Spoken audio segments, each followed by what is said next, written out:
Everybody, Philosophy Society, Kelly Justice. It's March 12th, 2024. We're in the Student Learning Center, the SLC at Toronto Metropolitan University. Nice green room. It's good.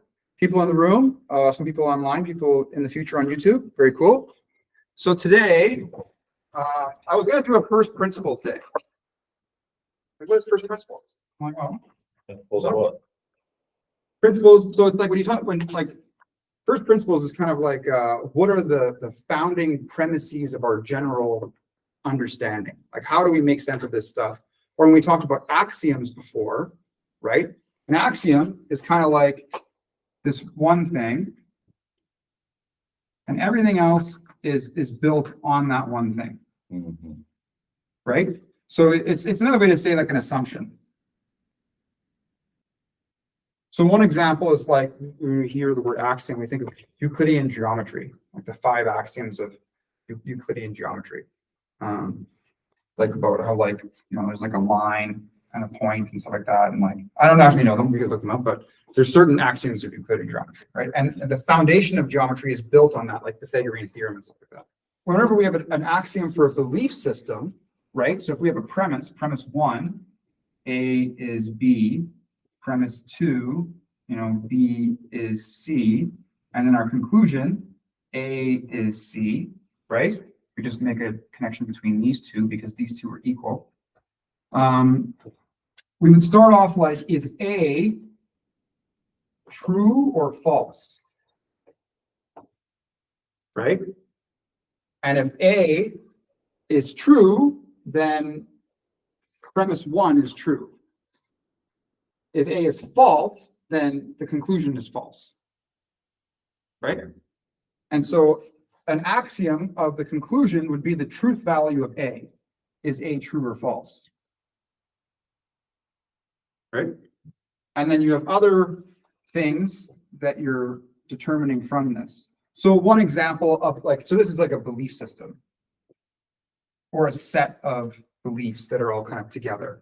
And if they're connected correctly, it would be like a coherent belief system, right? So we could evaluate it like 1 on coherence, which means that there's no contradictions. That's what coherence means. Yeah, it fits together correctly. Like being coherent, like if you're here. Yeah. Or is that like a different complete? Oh, being coherent is like, are you of sound mind? So it's kind of like similar. Coherence in this sense is, does the... Like you're not contradicting against the sense of being here. Yeah, well, it's just like, okay, so a contradiction would be like, A is a circle, and then B is a square. If you say A is B, that's a contradiction now, because a circle cannot be a square, by definition. They tried to square the circle. Okay. Who was that? Was it Archimedes? I'm not sure. The math dude. You know Archimedes. Well, I know Archimedes. Archimedes was the guy that said Eureka, and he Yeah. ran through the street naked after he like determined displacement from putting the crown in his bathtub. Or he sat in the bathtub and the water overflowed, and he realized he could determine the density of the metal by using displacement. Yeah, he tried to square the circle. Well, I don't think he was successful. He was not. Okay, so the point here is that we have axioms, and they're the founding principles of our entire system, right? And so we go to our wizard's tower of philosophy, right? And in one of the windows, we have our buddy Descartes. And Descartes, in some ways, people say he's like the father of skepticism, right? And so what Descartes did is he wanted to dispel all of his beliefs and kind of start from square one, right? So he's like, I'm going to be skeptical of everything and then begin anew so that I can kind of see what is left over, right? So if I have an existing belief system, like politics and science and the earth is flat and witches exist, I'm going to just like not believe in anything, tarot reading, right? And I'm going to see what I can build from nothing, right? So we kind of like, so we have skepticism here. And we also have our other buddy, his name is Nietzsche, and he has this concept of nihilism. And nihilism is like the no value. And by extension, we don't have beliefs either, right? So we're being nihilistic. And so these are related. And in some ways, we want to go to a position of nihilism where we kind of let go of everything, but then we're going to engage in what we can know, right? So this is epistemological in some ways. I mean, you said. Both of them. There's this whole tower, right? And it has to do with knowledge. Smarter is not so bad. Who's the first guy? Smarter better. Smarter really sucks. Who? First guy is René Descartes. He's a French philosopher. So we have like a methodology we're working with here, right? And the first one is it's like a first principles methodology. So you say, well, how do you do that? When I say a method, I'm like, it's like I'm giving you steps. I'm like, here are the instructions to figure out what your first principles are. Because in some ways, we have to kind of have some like response to, well, what do you know? And how do you know that? I don't know. Well, that's not good. You need to have some way to know something, right? That's useful. It's wise. So in our first principles methodology, I guess the first thing is you would acknowledge your existing beliefs. This is like an account. So you'd say, well, what's in the bank? You look at your app, you're like, okay, it's negative $1 billion. You're like, whoa, right? That's what's in there now, or the lack of what's in there. Or I have $10. I'm like, I got $10, right? So what do I believe? So I'm going to say, this is what I believe. This is my current belief system. You know, so like we have, you know, God is great. That's like one belief someone could have. And that belief is like up here somewhere. It has, you have to believe in God first to believe God is great. Like saying the circle is purple. I have to know what a circle is first to attribute any color to it. Right?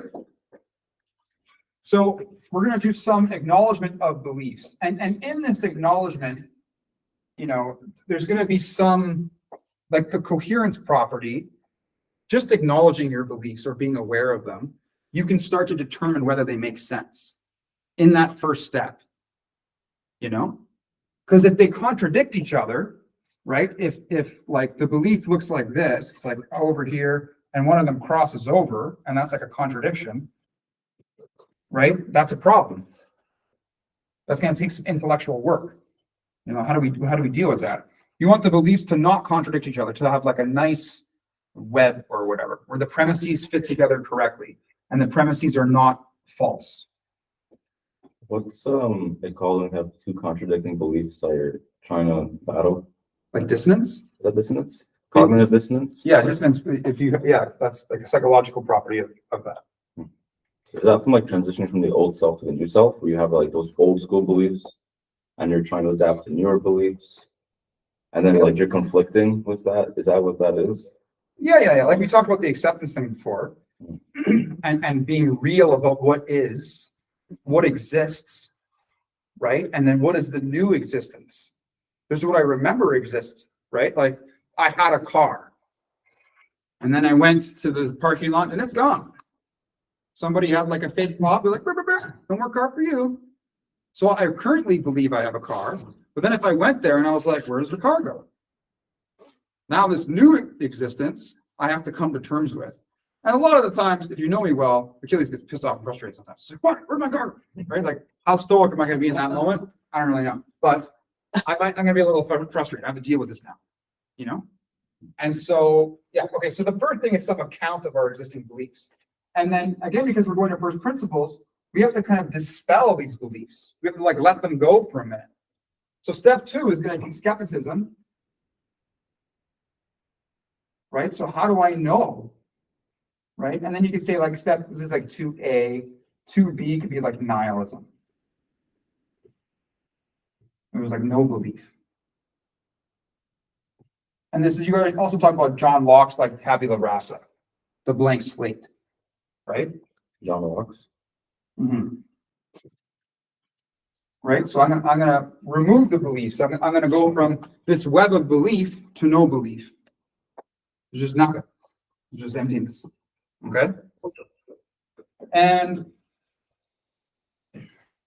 But you really can't not believe anything. That's the point. Right? You can be in a psychological state where you're not fixated on some self-talk, right?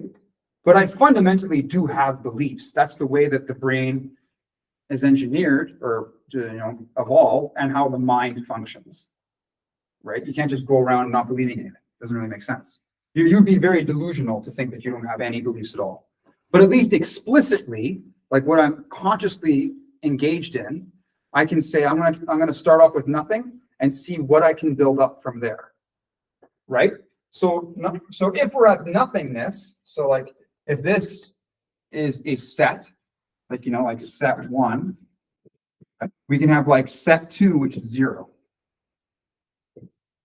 There's nothing there. All right, so this is representative of like your nihilistic.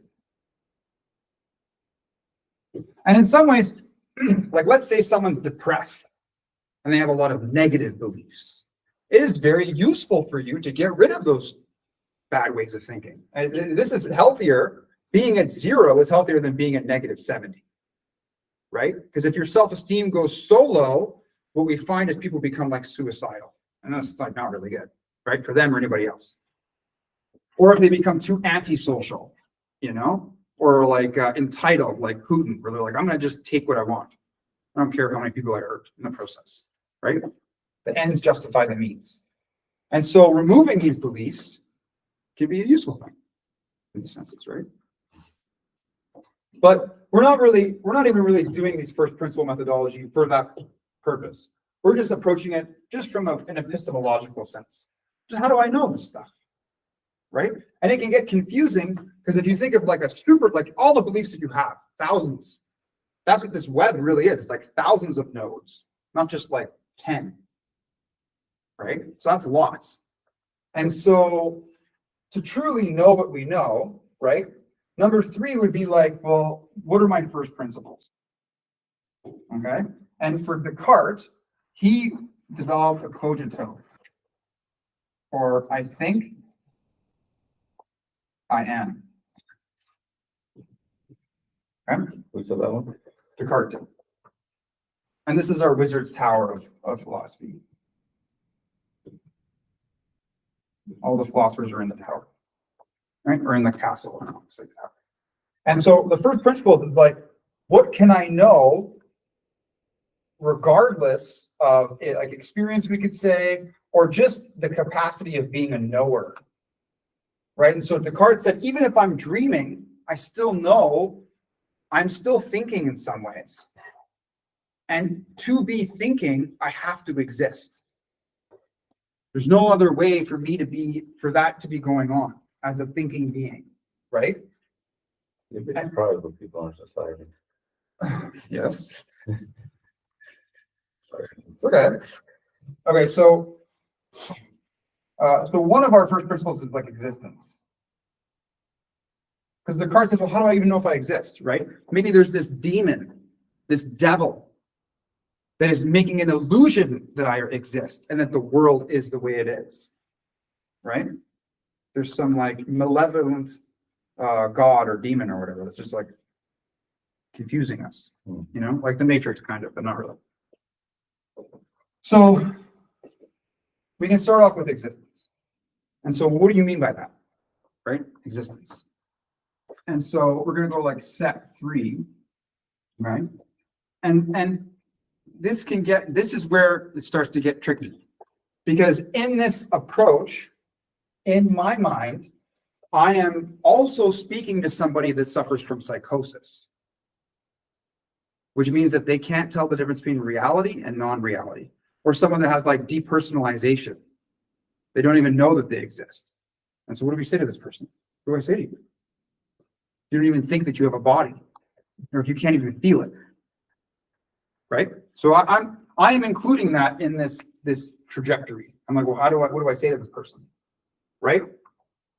And so in this, I'm going to assume there is a body, right? You can't really talk to somebody in a coma. That's hard. Unless we plugged into their brain, you could do it that way. Maybe that's in the future with Neuralink. We'll see. But we'll work with a couple of things so far, right? So that the person is I'm making some assumptions now. I'm putting limits on the discourse, on the way that I'm conceptualizing this. And so the person, they exist as a body, okay? And they have a mind, which is the mind and the body are together, right? The brain is the thing that is creating the mind. Would you consider the spirit part of that? No. Going back to this, spirit is one of your things here. Spirit. But I can't see the spirit. I can definitely see the body. It's like right here. You know, it's like that's it. Right? And like my eyes, like, whoa, like my vision goes like this. If I do that, it's like whoosh, like it, you know, gets a little messed up. You know what I'm saying? Or like, so I can say that there is some empirical testing that a body exists. Whenever I am, that there is always a body with it. Right? So I am, yeah, there is also a body. But the spirit, how would I know if there's a spirit there? So you could say, there's this really cool book. Or there's this guy who told me that there's a spirit. Right? Like coming from like a Catholic background as a kid, there's this guy wearing a dress. And well, sometimes these people wear like long gowns, these men, these priests and stuff. And he says there's a spirit. Right? And you're like, okay. But what you're doing is you're just putting like, dude, you know, who said this. And this dude has like, there's some group, the church, who said that the dude has authority. And the church is a thing because, you know, and there's like other prongs. There's like, somewhere in here is the Bible, you know, and there's all of these things. But this is all a belief system. It's not something that you have discovered on your own through your experience or independent of experience, right? Like one thing you could say is, well, what about vision, right? So we have like spirit. What about that? And then what about like vision? Sometimes I forget how to spell stuff. I'm like, how do I spell this? And I'm like, oh yeah, and I have to think about it. It's weird. And they're basic words. It's just such a weird thing. I don't know, whatever. Like a little brain So fart. used to that.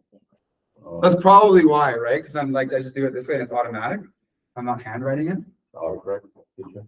Don't have to worry. Yeah. Okay, so I have two different things. One is vision and the other one is spirit. Like let's say there was a whole community of blind people and they just learned to survive without seeing ever. And then you came into that tribe and you're like, guys, don't you know what the moon is? And they're like, no, what are you talking about? You're like, there's this thing in the sky at nighttime. You can see it sometimes during the day. It's rare. And we call it the moon.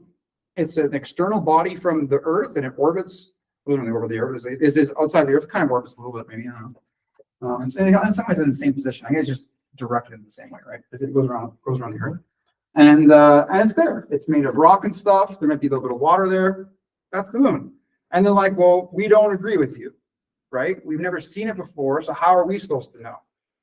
And or they wouldn't even say that. They would say, how do you know this is there? Like, well, because I saw it, right? And then like the other, what it's made out of is different. You know, you have to go there and like look at it. You can use some other measures to like determine what it's made of, like spectroscopy. How do you say it? Spectrometer. Use a spectrometer to see what a substance far away is. Spectroscopy. There we go. Which is again using light to determine the composition of the substance because it like knocks out certain bands in the color spectrum and you can determine what it's made of. And so vision for these people, right? It would be challenging to explain to them who've never had experience with this thing that it exists. Or some people will talk about like ghosts, right? Or like chi energy. Okay, and the list goes on. Again, this is set 3. We had a bunch of belief systems, and then we went to nothing, And now we're starting out with what we can know, the very, very basics. And so the cogito, I think, therefore I exist, is like a mind thing. The thinking thing is a mental thing, right? And Descartes talks about extension, that like the mind isn't like a thing in the world. It's like there's like a mental substance and there's physical substance, and it's like, how do these two things come together? His answer is God, which is problematic, but we're not going to go there. So the point is that I have this mind at the very least. But all of these other things like vision, you can know about vision in the sense if you have vision. But if you don't have vision, it can be challenging, right? Unless you can see unless you know that other people can do stuff with this special skill that you unfortunately just don't have, right? So if the spirit was real, it would have to be something like us being blind or me being blind, but the spirit people have special powers. But to my knowledge, nobody on the planet really has special powers. Whether you're a Christian, if you're Muslim, if you're Jewish, it doesn't really matter. We're all really the same. If you look at in comparison to people that don't have vision and people that do have vision, right? People that do have vision, they can navigate space very effectively because they can see, right? Whereas a spirit, the belief in a spirit has no real effect on your interaction with your environment. Like if you could fly or levitate. If you could fly, that would dramatically change your ability to interact with your environment. Or if you were like invincible, that you just can't be killed. Like a Superman kind of thing. Like they shoot bullets at you, the bullets just fall off. Like, all right, you know what I mean? So part of this way is we have to have some method of like determining what is real and what is not real, right? And so the first principles, part of this first principles thing, like I don't know if it's its own step or if it's like a meta step, because it might be this is a set and it may be outside of the set. And one of the things we're talking about is testing, which in some ways is falsification. Okay. And that goes in the category of our scientific principles. And remember over here, we talked about coherence. That also is one of our scientific principles, right? Well, consciousness, where does that come from? They don't know where it's actually produced in the brain, right? Or they haven't figured that out yet. Yeah, there's no like specific spot, but like your executive function is a big part of it, and it may just be many different parts of the brain interacting together. But embodiment in some ways is also very important for how we experience consciousness, like being in a physical body. Isn't it the theory as well that our consciousness is our spirit? Well, we can talk about that. The problem is that like when you define spirit, you define it as an immaterial thing, almost like a ghost, right? That when the body dies, the spirit lives on. Can we talk about that not too long ago? Probably. With the weight of the person. Yeah, We were doing like some study. I think you brought that up, sure. I didn't bring that up. No? Okay. I think she was there that day. That was the one day. Okay, sure. Yeah, That's fine. yes. Yeah, like there was some study in the early 1900s where they measured people before and after they died, and there was a difference in weight. But again, how do we know it was the spirit or not the spirit? They could have just like farted out a bunch of gas or like pooped themselves. Like there could have been a whole bunch of variables. Like experimentally, we have to have a control group, an experimental group to determine causality, because it could always be some other variable. This first principles thing is something that we're doing from a phenomenological approach, which is like their first person perspective. And so I am observing my beliefs. I am removing my beliefs. I am imposing what I can know exists from my perception, right? It's not a scientific evaluation. It's kind of beyond. I can use some scientific principles to understand these things, but I can't know this stuff from a scientific perspective because it is in some ways beyond that. It doesn't necessarily reduce the legitimacy. It just means that it's not something that I can empirically test in a scientific way. It has to be philosophically understood. Right? And so, yeah. And so we have these scientific principles. Now, this is important because this is something we're using to understand these things. They are scientific principles, but this is not a scientific methodology. It's a philosophical methodology that I'm going to use scientific principles to understand the theory in itself, right? Because there's no real empirical measurement.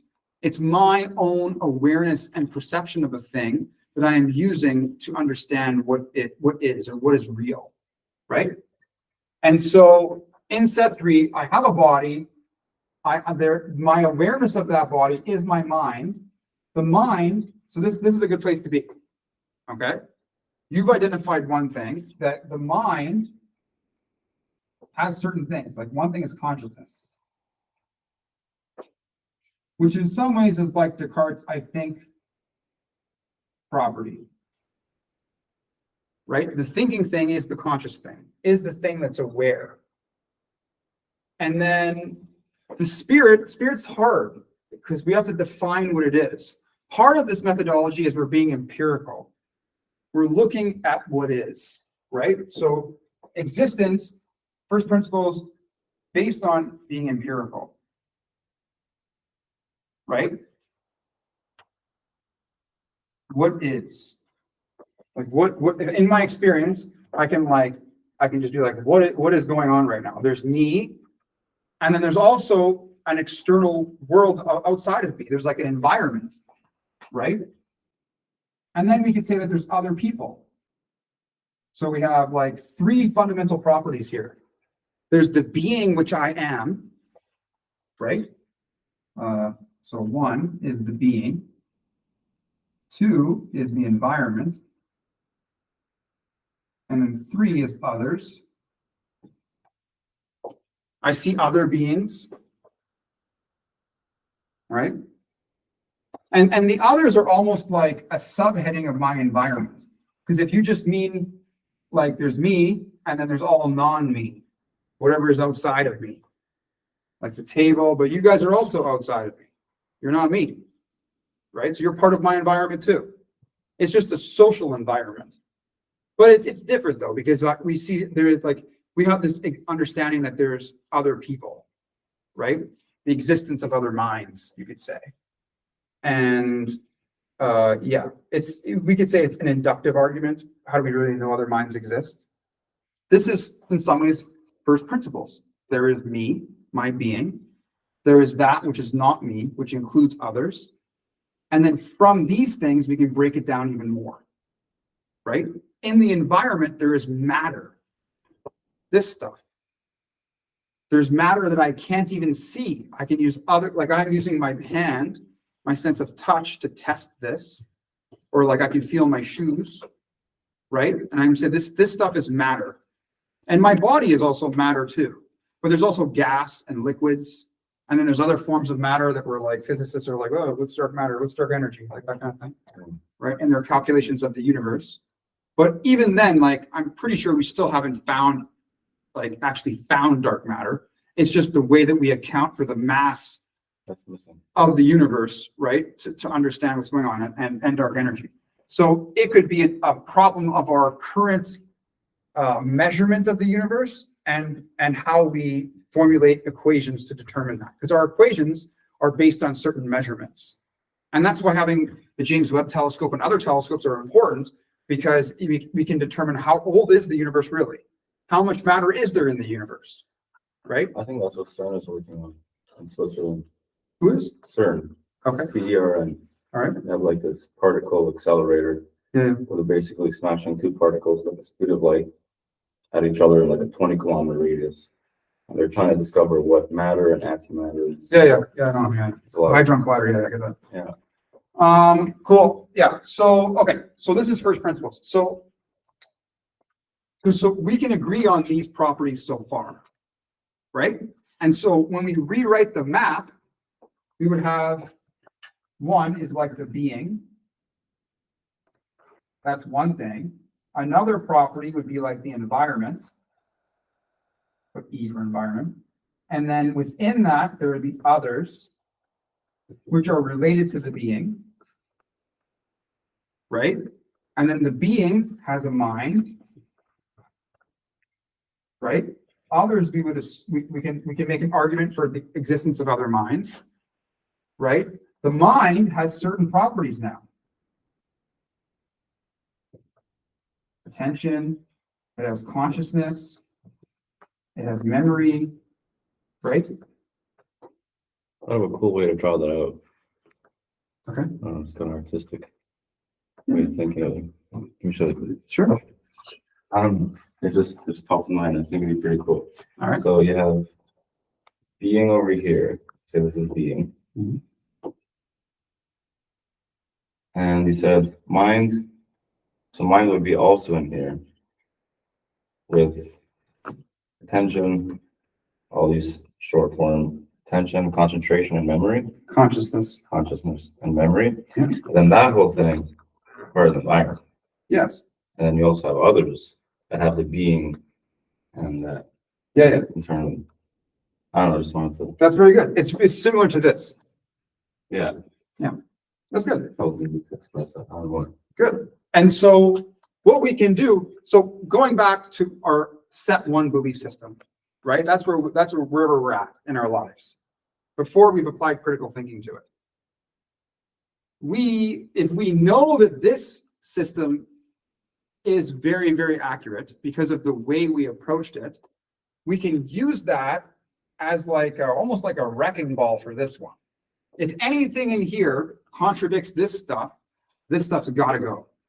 Right? Does it contradict it? Well, it depends on what your existing belief system was. Right. Oh, okay. Well, how does that relate to, like, say you believe in God, right? So how does that relate to this then? It depends on what God means. Some people can find a place for God. You'd be like, well, God just goes over here. Right? But we would have to say, well, how is God connected to any of this stuff? And then what they have to do is they have to create a new thing called faith. And that's how it's connected. But what you've done is you have not used the methodology of being empirical to come to that. You've changed this to incorporate that belief in there, whatever it might be. Right? So this is like a meta cognitive tool that we use to create our beliefs. I didn't really know I was going to do this necessarily. I was thinking about this and I was going to expand on that, but we had to get there, and so that's where we're here. And so anything that's added into this, whether it's like spirit, ghosts, right, chi. So when we some people may say that they have chi energy, like I have the best chakra of all of the chakras, and I can heal you. You're like, my leg's broken. You're like, come to me and I will heal your leg. Like, all right, that's cool. Heal my leg then, man, because this doctor says he doesn't cut me open. I don't want to do that. Right? And if it was the case that you could do some dance and shake a little bit and then the leg was better, or you're like, and it really did something, like the person with vision not getting hit by a car or falling off a cliff, right? Like if you made an obstacle course, and there was a bunch of stuff, and you're like, okay, person with vision, you go, and they jump over the thing, right? And you're like, okay, blind person, you go, and they just run into stuff, and they fall down. There's a difference, right? Vision is real, right? And so if you're like, I have chi power, okay, well, we're going to make a test to see if there's a difference between the chi people and the non-chi people. Right? And so that's how you discriminate between things that are real and things that are not. Because again, these are just all beliefs. And what is the belief? The belief is something in the mind. It's just this one node. And all beliefs can either be true or false. And so everything here can be false. And so how do you know if this stuff is true or false? We go back over here. We have to have some external system to evaluate this system with. You can't use the Bible to know if the Bible is true. You have to use something outside of it to see if it's true. Or any philosophy or whatever. Whatever is within this set, I need to have a set like alpha to understand set 1. It's outside of the set. This is the alpha set, or whatever you want to call it. It is a meta set. It's a greater set. So another way to do it is like set 1 here, and then this is like meta set, which is greater than, because the meta set has certain properties that take care of everything inside of set 1.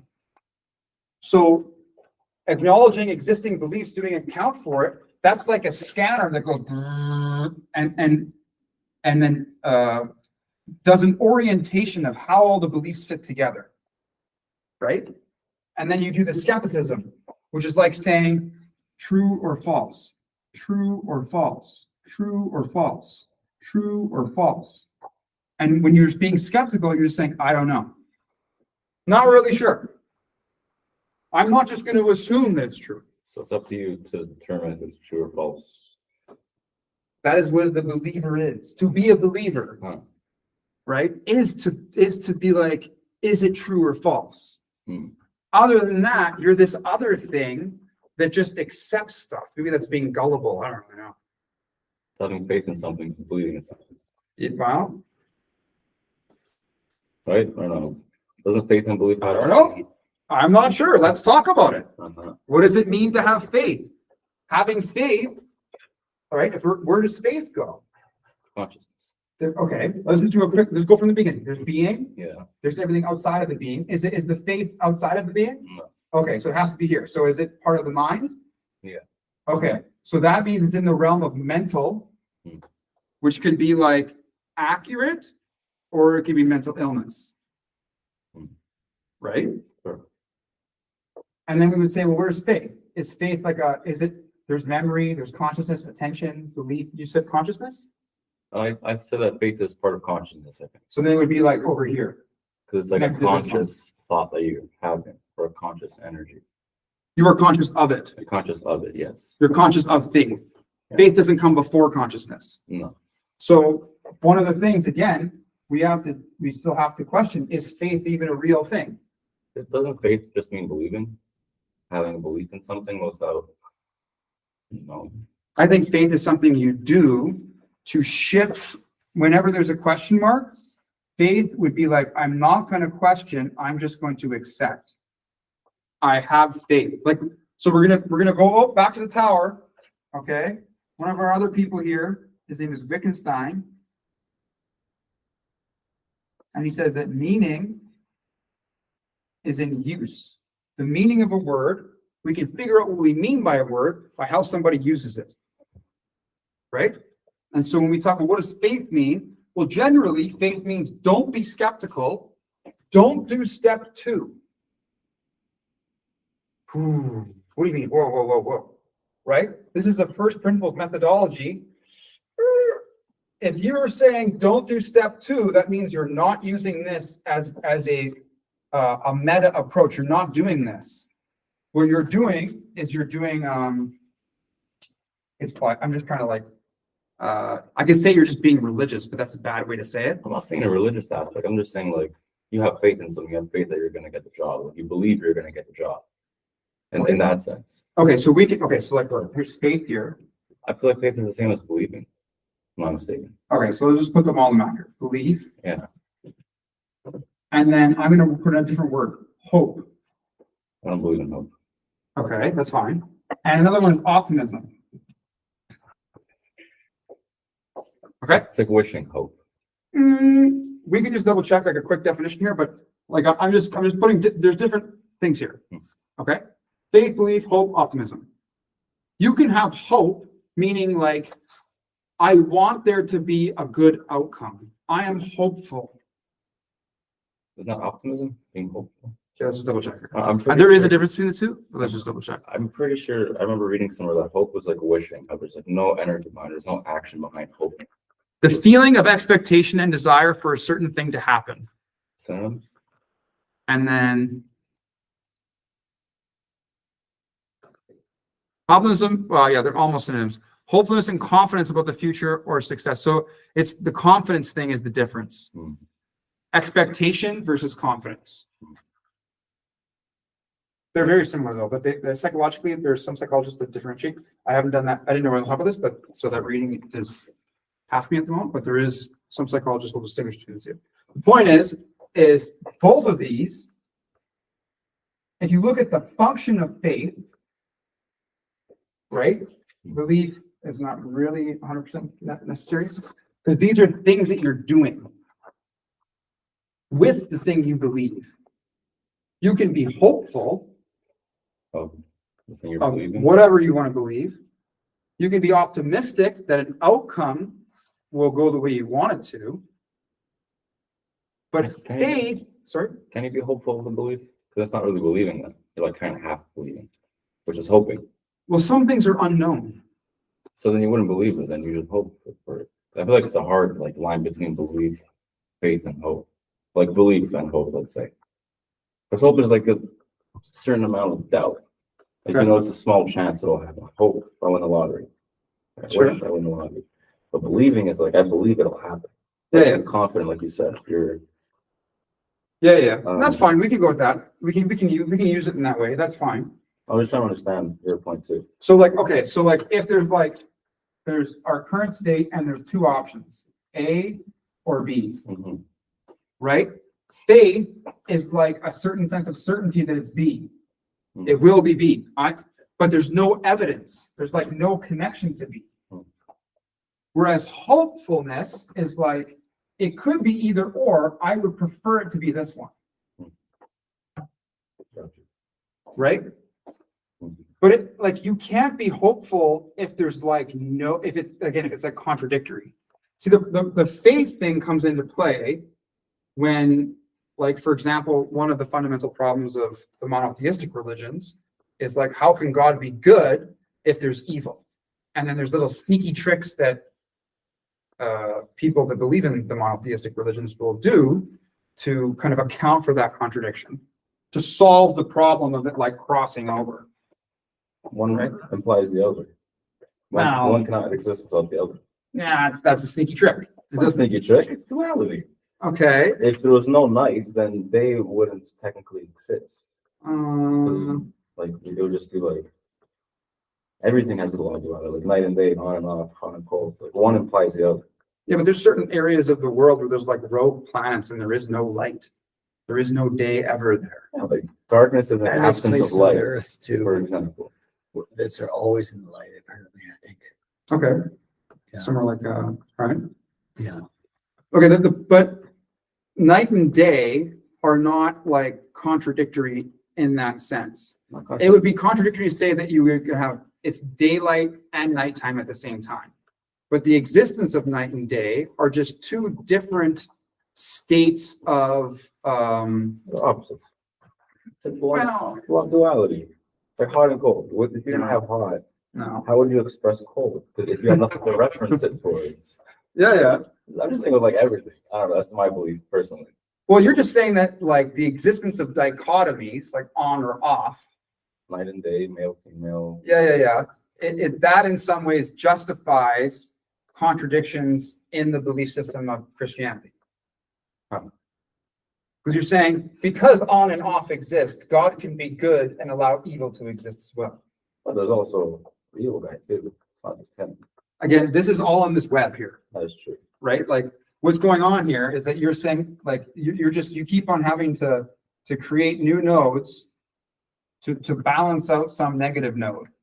I would love to explore that for him. Yeah. I've never had the opportunity to. That's okay. Like it's a thing. And so the reason that I'm saying going down, like, that's what they say. It's like a philosophy is like going down the rabbit hole because it just keeps on going all over the place. So one way that I'm trying to simplify it is I'm saying, let's just take the bulldozer and destroy all the rabbit hole, like save the rabbit, put the rabbit in a different place, right? Being like know that the rabbit hole exists in some ways. Like you could do some like geological, like, I don't know, shockwave thing to maybe like do some analysis of where the holes are, like what are our beliefs. And then like once you like map it all out, then you know where to bulldoze. You're like, I have to take out this area. Have you heard of the phrase burn the ships? I don't know. It's like a not self-improvement, it's like a philosophical thing where it's like once everything like in your life is like wrong, you burn all the ships and you start over again. Okay. You burn down the whole fleet, you start building from scratch. Basically. Yeah, okay, That's yeah. like the same concept. Yes, that's okay. That's a new term that they have, I guess. Okay, so the point I was trying to go to with the faith thing is on the one side, we have the methodology for first principles, okay? And step 2 is skepticism, but faith is contradictory to skepticism. Faith is a way to avoid skepticism. You're not skeptical. Instead of being skeptical, you go down the faith road. And so if you're going down the faith road, you're not doing this. You have a different, instead of meta set, it's like God set. It's like God is out here. This is what religious people tend to do. And nothing can contradict God. God has to exist. It has to be, it is always true. That's what faith is. I didn't really mean to get into God. That's fine. Sorry. No, it's okay. You got me here, so. Well, sometimes I use it as an example because it's an easy example, but yeah. So that's different than the meta set, right? Because God is one of these nodes. You can't, you have to, like, part of this whole thing, that's why it's the acknowledgement of existing beliefs, is you have to do this properly. You have to accept that God is in this set as a belief that you have. As the being, it's one of your beliefs that your mind is using, right? And so if it is, just like I said with this one, if it's in this set, that means there has to be some external thing to evaluate the integrity of everything that's in there. That's like having the inspector come to check to see if the house is built correctly. It can't be one of the carpenters because they can't see their own mistakes. Generally, they do see some of your mistakes, but you have an external thing to come in and check it. And so to part of this goes back to like, what do we know, right? And we want our knowledge to be sound. And so understanding the way that belief systems are structured with axioms and assumptions, we're like, if this is how a belief is structured in itself, what axioms can I know? Right? Like what is there really that I can work with? That is not something like when you make God the external set, what you're doing is it's like a category mistake. You're taking this node and you're bringing it outside of the set. You can't actually do that. That is an error. It has to be a different, like I'm using a method, which is steps to the belief system. And you could say that like some arguments against this is you could say like all of this is language. You're using language to criticize language. Therefore, your whole system is flawed. Right? But it's not language, it's the content of what it is. Right? To say that language can't criticize language is a misunderstanding of the value of the words we're using and the function of the words. Right? The function of this is a higher ordered, it would be a different kind of category mistake. It's a higher ordered use of language than how this language is being used because of what I'm doing with it. We're evaluating the how language is being used in this area. God, you would have to like not have God as a belief to have God out here. But that wouldn't make sense because God is one of the beliefs that you're evaluating. So either God is in or it's out. And if it's out, that means you don't believe in it. Right. So then it doesn't matter. Right? Yeah. And that's actually the better way to go. If God exists, it's not something I can believe. It just is, and I leave it at that. You walk away from it. You never go back into it again. Because the reason that people believe in God is why? Because of this book. And because this dude said so.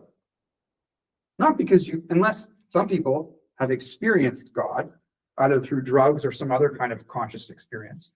And we can evaluate that going back to this. Right? When I induce the drug, then I experience God. Or I always experience God. I'm always in the present. Like it's like the vision thing. Just like people that think they see ghosts. Okay? So you would say to the person that is always in the presence of God, okay, well, how can we know that what you're experiencing is real? Just like the vision experiment, we would say, okay, here's the obstacle course.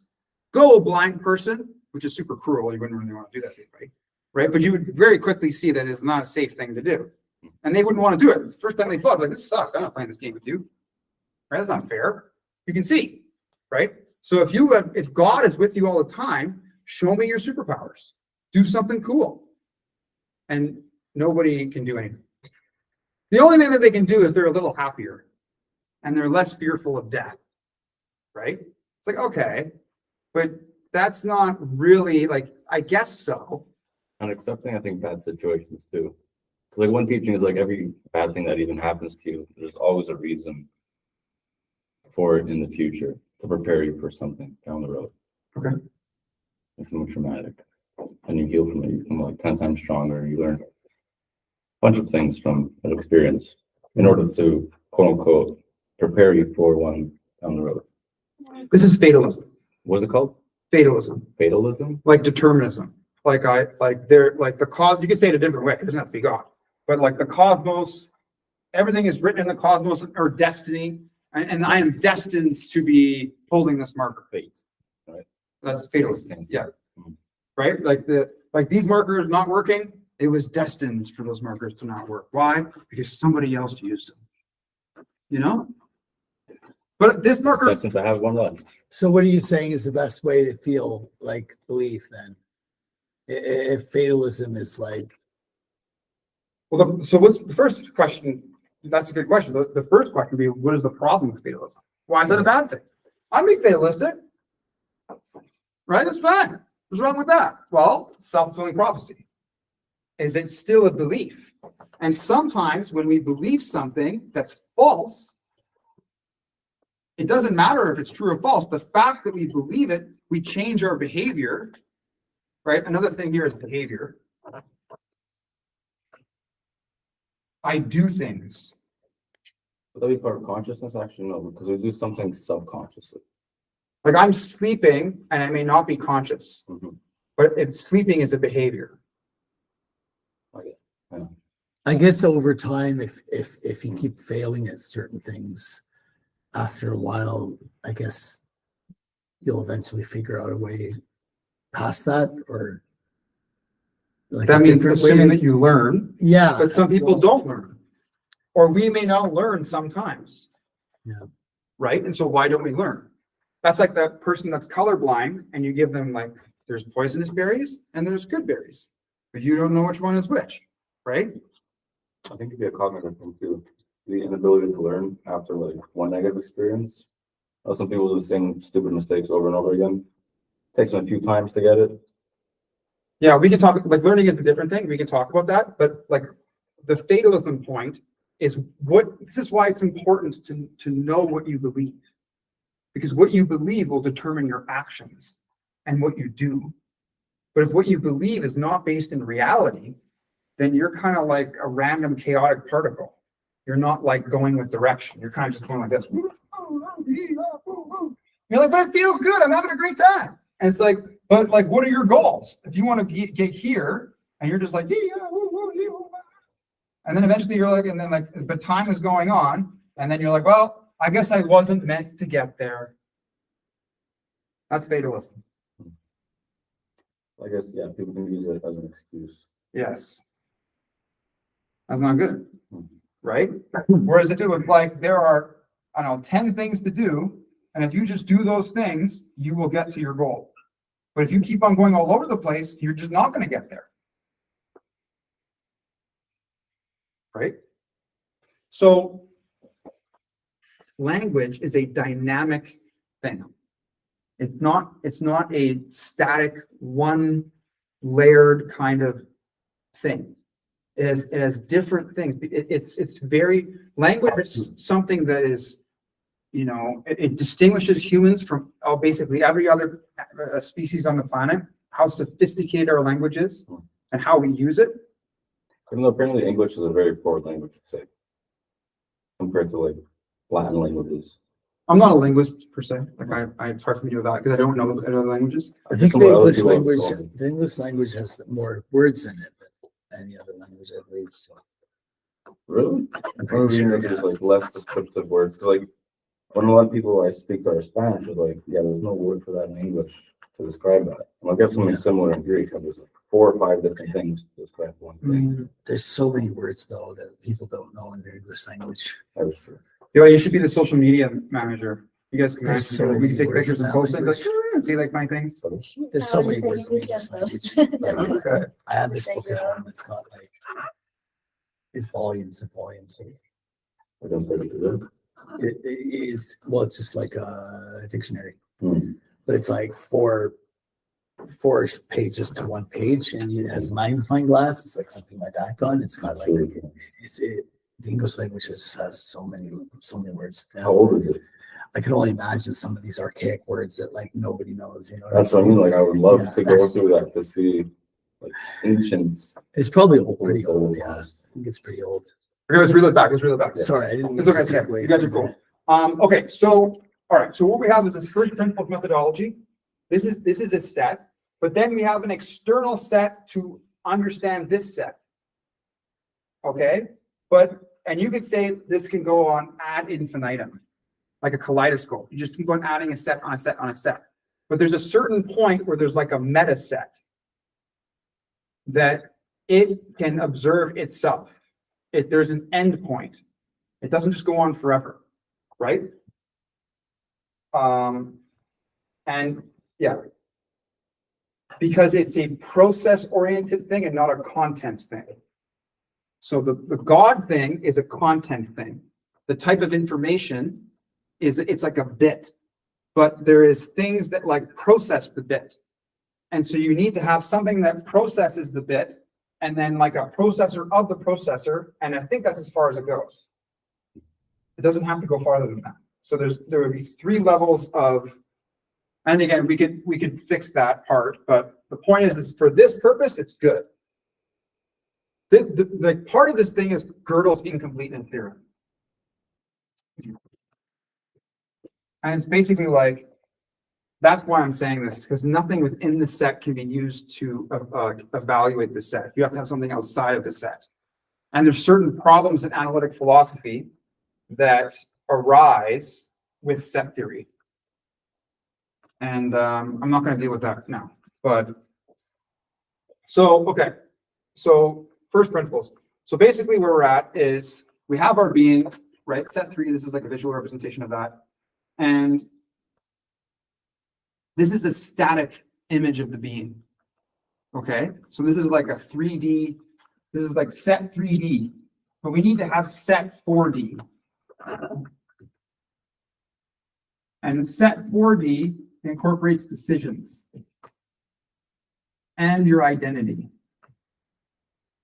And what that means is like the being, okay, which is all this stuff and a little bit more, does stuff. It goes on a trajectory. And so when you make a decision, it's like you put an investment in and there's almost like a function that balances itself out. It can either be good or it can be bad. And depending on where you end up, you will build from that point or you're going to have to come back up again. So you make a decision and it doesn't work out for you. Depending on your beliefs, you can be fatalistic, like it was meant to be that way. Or you can learn from it and then grow from that point, right? Which is super important. Yeah, that's actually where I wanted to go, but I couldn't start there. I had to start like here, because that's a belief. And so we need to have, like, there needs to be a foundation, right? And this is like fundamentally like what I base my philosophy of mental health on, is when you understand this, you can now grow from this. This is the bedrock of your existence, basically. Because if your beliefs are tied to that, and you have some mechanism to evaluate those beliefs, then like that's as far as it goes philosophically. You can't really go anywhere past that. As soon as you start to do that, it's like psychosis. Like, I don't exist. I don't have a body. I don't have behavior. Like, if someone says that stuff, you're like, you're clearly confused, right? Unless you're experiencing ego death in that moment you're talking about. Ever heard of that? Ego death? Yeah. Well, that's what this is. Huh. That's step 2. Or that's step 2. Right? And so sometimes, like, the decisions you make will have a certain cost. You know, like, it's hard for me to remember the English space here, but like, when I first make the decision, I have to invest in the decision, the trajectory I'm on, and that will take up mental capacity. But once you complete the thing, you integrate it as like an achievement, and then it becomes like you don't have to think about it anymore because it's done. Right? And so it's almost like taking a course in university, or whatever. You know, or you work a bunch of weeks and then you get paid, and then you use that money to do something else. Depending on how you use the money, it can be constructive or it can just be like a waste. If you use it constructively, like to pay bills or whatever, then you won't be wasting mental capacity on not having money, for example. And so this 4D set, what we do here is that is the function of growth. There is something called growth. And it's hard as human beings to really understand what that means. Another way is like talking about maturity as a person or becoming like an adult. And it's confusing because we look at it from like a 3D thing. You just see someone get old. You're like, that's what growing is. Or when you're a kid, you're like, I want to be tall. Like that's aging. Yeah, it's not really growth. No. What growth is what I'm talking about with this investment of decision stuff, is that things will happen to you, and what you do to that, right? Like, where are we here? How the environment, all non-self things, like there are properties of growth. One of them is how all non-self interacts with you and your response to that non-self. That is a function. Then there's internal growth. There's like a function of internal growth within the self. I'm sure I believe about growth. How I've made it synonymous with pain. Whenever you're experiencing pain, you're experiencing growth. Okay. Necessarily, because growth doesn't come through comfort, right? Well, it can. Like if you don't put yourself to feel uncomfortable, like push yourself past your comfort zone of reading 2 pages or running that extra kilometer, it's like painful. It's not a pleasant experience, growth. So Yeah, but like, let's say you're traveling to a new country. yeah. It's fun. Are you growing? I think so, yeah. I think those new experiences are part of your growth. Growth can have stress and suffering, but it can also have pleasure too. I think it can be both. There can be like just being stagnant and it can be comfortable, and that may not have growth involved in it, but it doesn't necessarily have to be painful. That, again, that was a belief. I guess the more the growth, the more pain. So when you're Not necessarily. You don't want to just like, you don't want one of your axioms to just be like masochism. No, not masculine, not to torture yourself to grow. But that's kind of what you could see that, say that. No, like whenever you experience something negative, that's like not force and learn. Like when something happens to you, or This is good, yeah. You can take negative experiences and you can turn them into positive growth. I found this on the web. Nope. Experience pain that you're probably gonna change your beliefs. That you may change like a different set. Where sometimes you still can learn to a more like an easy way, but you stay inside your comfort zone. so you don't grow so much. What's in the comfort zone, right? Kind of. Yeah, part of that is in the decision-making process when we use up a bunch of our like mental power, right? Then we have a limit. So if I use 80% of my mental power to go on this decision, which occurs over time, I only have 20% to utilize. And so we'll stay within the comfort zone during that growth period, but if the growth period isn't successful, it will extend because I didn't get any reward out of it. The investment failed. And that's where learning comes in. And this process, this is part of it, but then there's other processes too, like being aware of what's going on and accounting accurately for like events in my experience, accurately accounting for it, not just believing something. This is like belief thing, but having some empirical what is or what occurred, right? And then knowing where your agency can be used in this growth trajectory. If something happens to the being that is bad, that it was not in its control, how do we respond to that?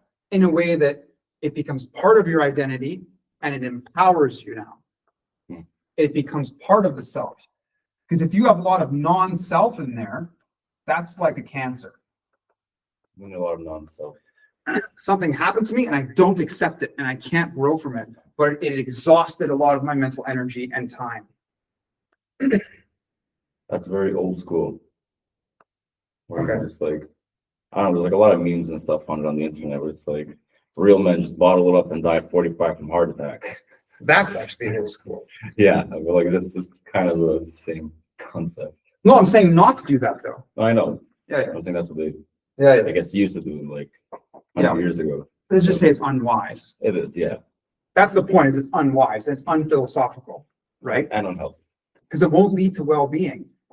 And when we look, what I'm talking about is actually the response to dealing with PTSD, the constructive narrative approach. How do I incorporate experiences that were bad and have a healthy way to think about them? Right? And so that's really what I wanted to get to. And yeah, it can be challenging because if you don't make those investment decisions, then you won't grow. And so you are kind of compelled to do such. You can't just stay, like some people, you just won't have meaning. You know, like maybe they're born into a rich family and they just like party.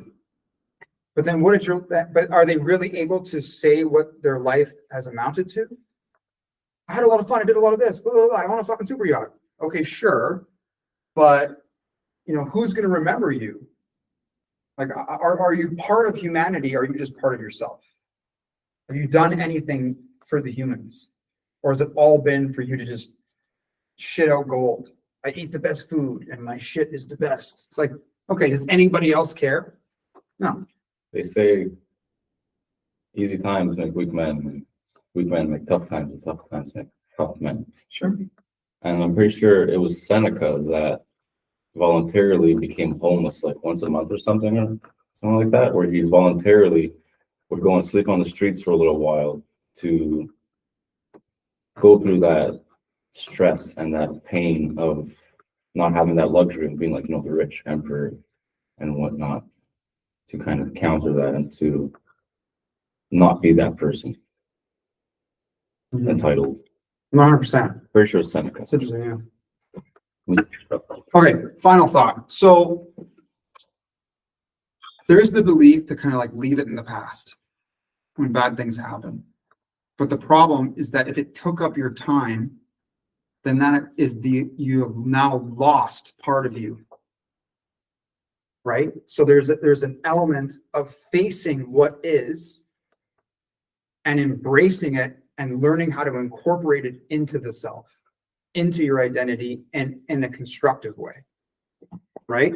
And when you're making your decisions, sometimes the decision may be dealing with this thing. Even though there's like a happy thing out here, if you don't deal with the thing inside of you, the thing that is holding you back, you risk not being able to fully incorporate whatever that is. Right? It's like being chained to the wall and having food in front of me. I can run as hard as I want to get to the food, but the chain stops me from getting there.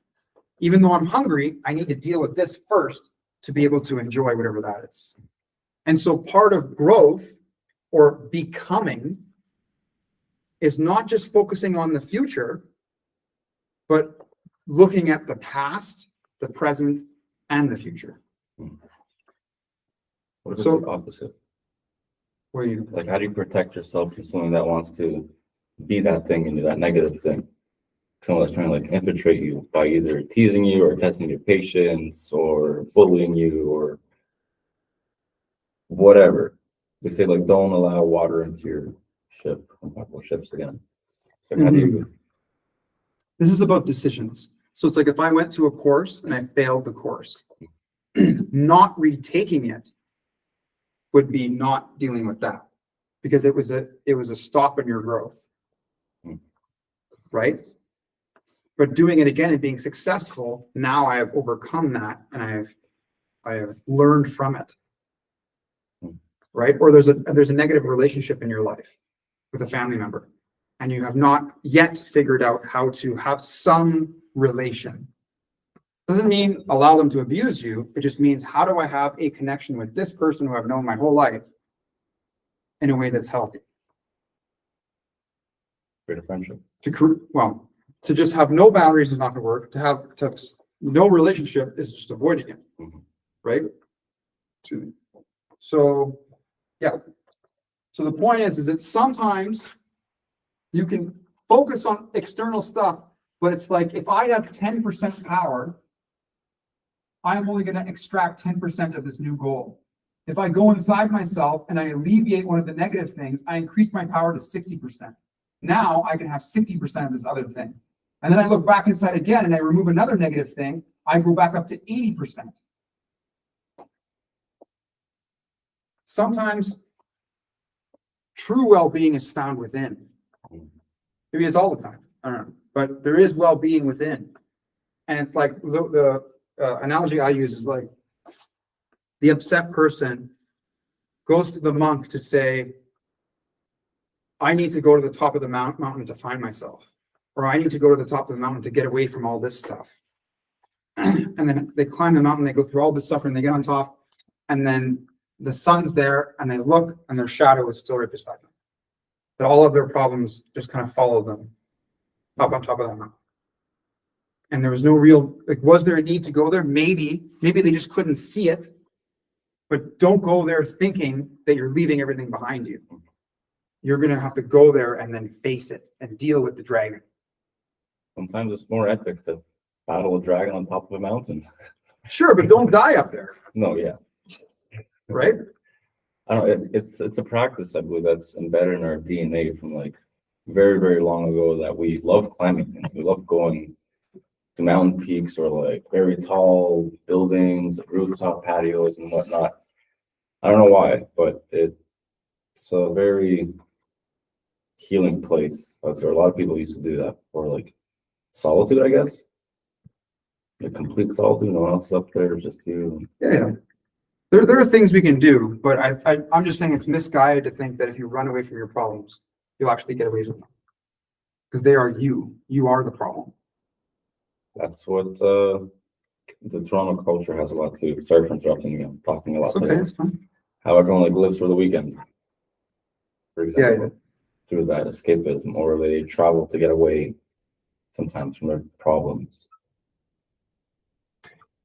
Instead of facing, like as a distraction, I mean, distracting oneself, Netflix, drinking, partying. In video game terminology, this is like your energy. It's like your HP. And when you make these decisions, you give up part of your HP. Or when negative things happen, it takes part of your full, in Stephen Covey's terms, it's your production capability. And so we have to do internal maintenance on ourselves.